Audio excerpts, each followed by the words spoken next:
Israel breaking news today. Biden walks a fine line in his handling of the Israel-Iran conflict. Iran's outrageous strike on Israel on Saturday has brought about the expansion of the conflict to the broader region, something President Biden had hoped to avoid following the October 7 Hamas attack. Striking a balance between de-escalating the situation and discouraging Iran while dealing with domestic pressure from both the left and the right over his relationship with Israel has become an even more precarious task for the U.S. president, who was already balancing a lot during the Israel-Gaza battle. Meanwhile, a possible truce in Gaza is precarious. 2 weeks ago, it seemed like the once closest of allies, the U.S.-Israeli relationship, was in deep peril.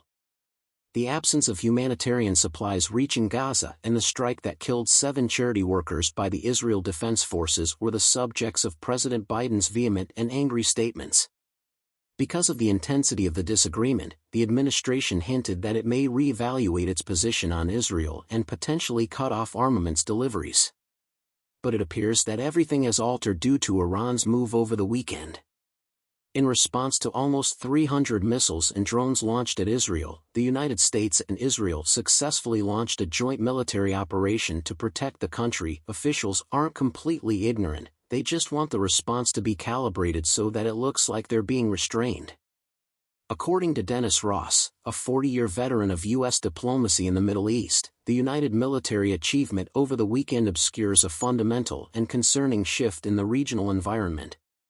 Rewritten the rules of the Israel-Iran relationship, he argues, adding instability to an already unstable scenario, as Iran retaliated directly on Israeli territory for striking the Iranian embassy in Syria, which targeted its Special Quds Force officers. For many years, Iran has provided financial and military support to Shia militant groups in Lebanon, such as Hezbollah, and Palestinian factions like Hamas, all with the goal of destroying Israel. However, Iran has not sought to attack Israel directly since the Islamic Revolution in 1979, and this occurred on Saturday. The military technology that successfully neutralized Iran's efforts has thus crossed a Rubicon, regardless of how you slice it. According to Mr. Ross, this indicates that the failure of deterrence against Iran was successful. A perplexing conundrum now confronts Mr. Biden, he asserts.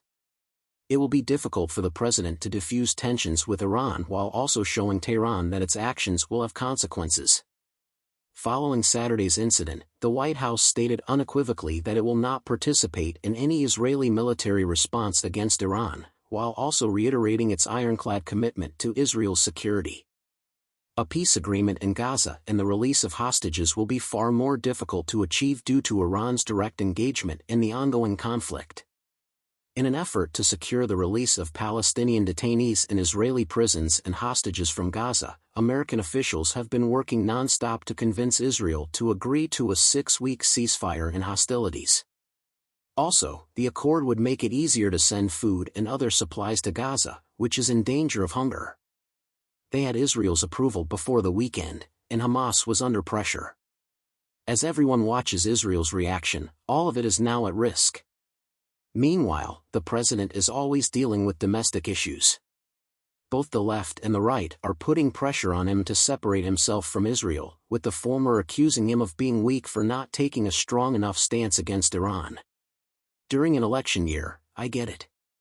It is desirable to maintain control. It's very comprehensible, says Mr. Ross, who was instrumental in the Clinton and Bush administration's efforts to bring peace to the Middle East. On the other hand, we had an Iran that did something it had never done before.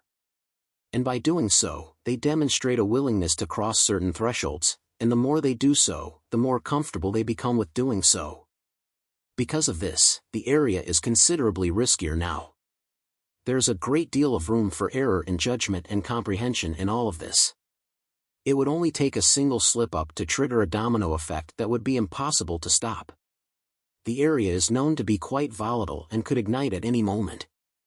Everyone is waiting for something to happen.